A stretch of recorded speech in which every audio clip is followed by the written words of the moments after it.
Hi, I'm Cody Calhoun, certified gunsmith from Kohler Arms Service Department. Right now I'm going to discuss the functions of the telltale rods, also known as the ejector trip rods. A lot of folks call in with issues of misfires or ejection issues, and the telltale rods play a key role in both of those.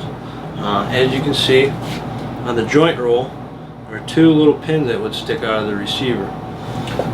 As you fire your trigger and you go to open your barrels, those rods will come out of the receiver and they will trip the ejector sear in your forend.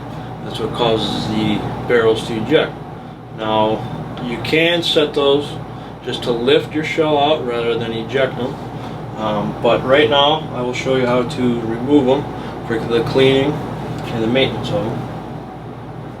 So first, in your case, you have your stock bolt wrench. There should be a hole in your recoil pad. Put the wrench in. Find the bolt head. It should be tight.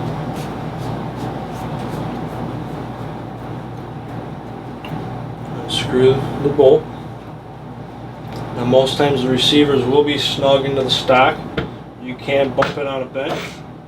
That'll pop the receiver up. And you can pull the receiver out of the stock. Lay that aside. Next, you will want to take your trigger wrench, remove your trigger.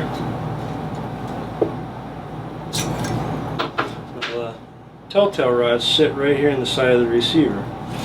So as you open the barrels, there's a lobe on the side of the hammer that'll actuate this pin, like so.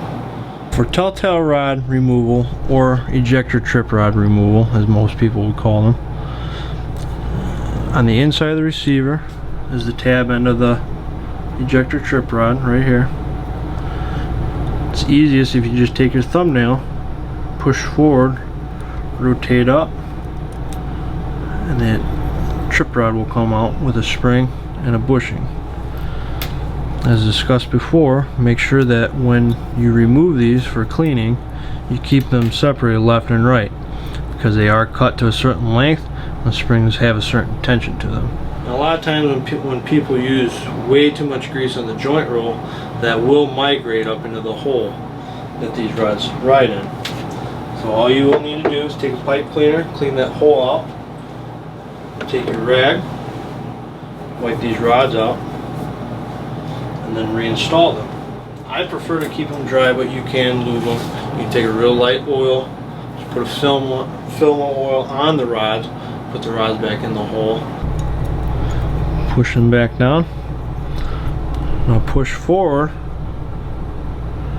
until this tab end right here locks into this cutout, like so.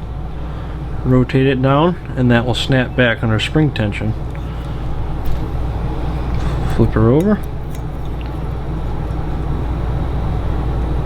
Do the same thing and you're good to go. Make sure that they move freely. You want to make sure that when you let go of them, they snap back. You do not want them to be sluggish like so. You want them to just snap back under their own spring tension. If you want your barrels just to lift rather than eject, do not replace these rods. You should be good to go.